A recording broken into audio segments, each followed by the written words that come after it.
मैं बहुत शरारती था, बहुत ही शरारती था। और जैसे आपको बताया कि ज़रा ताल्लुक़ छोटे शहर से था, तो मैंने एक बार अपनी क्लास में भैंस बंद कर दी थी। तो जब टीचर ने वो दरवाज़ा खोला तो वो भैंस तो ऑलरेडी घबरा गई हुई थी अंदर।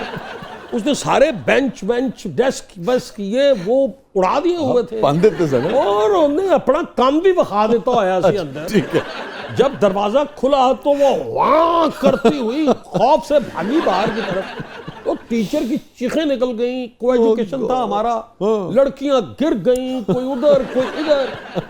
अब उसकी इंक्वायरी शुरू हो गई कि ये कौन कर सकता है। आप यकीन मानिए कि मेरे प्रिंसिपल साहब, अल्लाह उनको जन्नत में जगह दे, डॉक्टर नज़ीर कैसर, उन्होंने कहा देखो ये काम कोई और बच्चा नहीं कर सकता सिवाय इसके, ये इसी ने किया है।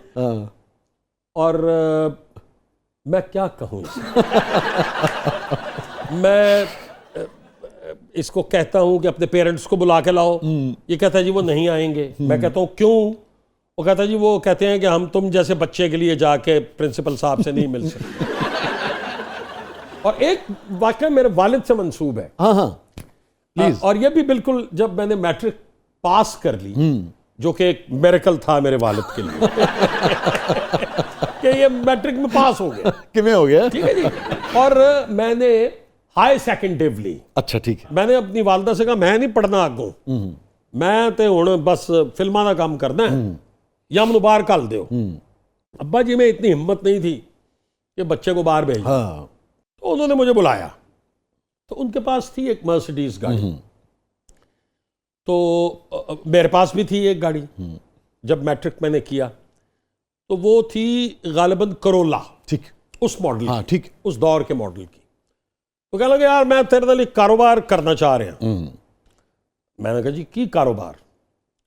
मैं तेरे नाल अपनी गड्डी वटाना चाह रहा जी। मतलब मैं ना तेनू अपनी मर्सिडीज दे देना, ते तेरी करोला मैं रख लेना। मेरा दिल करेगा तो यही चलाई जावांगा, दिल करेगा तो मैं वेच के दूजी गड्डी ले लांगा। लेकिन इस कारोबार की एक शर्त है। मैंने कहा जी क्या? या गवर्नमेंट कॉलेज, उत्थे तो तेन दाखला मिलना नहीं। एफसी कॉलेज जा ते उत्थे दाखला लै। मैं कहा तुम चाबी फड़ाओ, मैं एफसी कॉलेज चल रहा।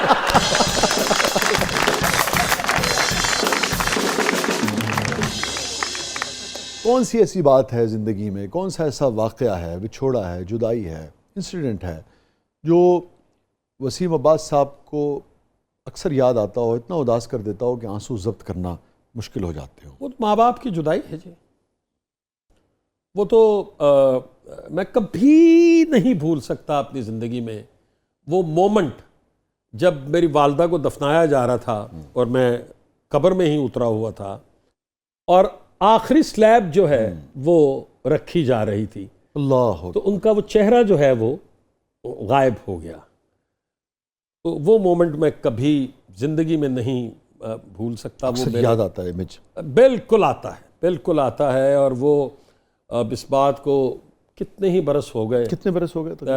उनका इंतकाल हुआ था जी 97 में। तो आप देख लीजिए 27 ऑलमोस्ट 30 ऑलमोस्ट तकरीबन। वो मुझे कभी नहीं भूल सकता मैं कभी। और भट्टी साहब का इंतकाल तो खैर 99 में हुआ जी। उनका 99 में हुआ और बहुत बड़ा दुख था, बहुत बड़ा दुख था। क्या मुकालमा हुआ था आपका अपनी वालदा से आखिरी, याद पड़ता है?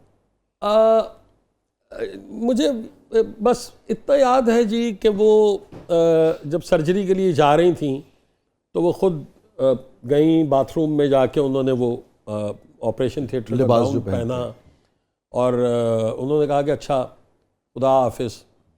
और कुछ चीज़ें मेरी बड़ी बहन को समझाई कि ये फ़लाँ चीज़ वहाँ पड़ी है, फ़लाँ चीज़। तो मैं सोच रहा था कि क्यों इस तरह की बातें कर रही हैं, एक सर्जरी है इनकी, हो जाएगी इंशाअल्लाह ताला और ठीक हो जाएंगी।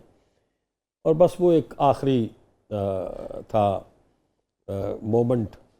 और उसके बाद फिर वो मैंने उनको बोलते हुए नहीं देखा बोलते हुए।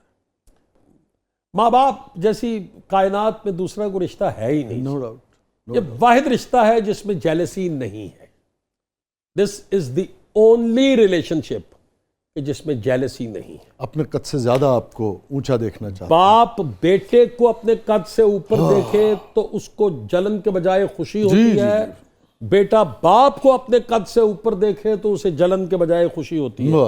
और मेरे लिए आज तक सबसे ज्यादा खुशी की बात यह है कि मुझे मुझसे ज्यादा मेरे बाप के नाम से पहचाना जाता है। वाह वाह। और आज भी आप यकीन करते हैं। भट्टी साहब से क्या मुकालमा हुआ आपका? हाँ, वो बड़ा खौफनाक जेस्चर था। मुकालमा तो नहीं हुआ, वो चूँकि पैरालिसिस उनको हुआ तो उनकी ज़बान बंद हो गई थी, बोल नहीं सकते थे वो। तो आखिरी मुलाकात हमारी, जिसको दुनिया ने इतना सुरीला, वो और ज़्यादा तकलीफ होती है। इसलिए वो 10 महीने गुजार सके। सिर्फ हसास आदमी थे तो उनसे नहीं रहा गया। 10 महीने में उनका इंतकाल हो गया पैरालिसिस के बाद। उन्हें बहुत फिक्र था मेरे बड़े भाई का, बहुत ज़्यादा फिक्र था। और वो अपने सब बच्चों से बहुत मोहब्बत करते थे, लेकिन मेरे बड़े भाई से कुछ ज़्यादा मोहब्बत। पहली औलाद तो फिर शायद। जी। आखिरी उनका जो जेस्चर था, जो मुझे आज तक याद है, कि उन्होंने इशारा किया मेरे बड़े भाई की तरफ और उनका एक्सप्रेशन ये था कि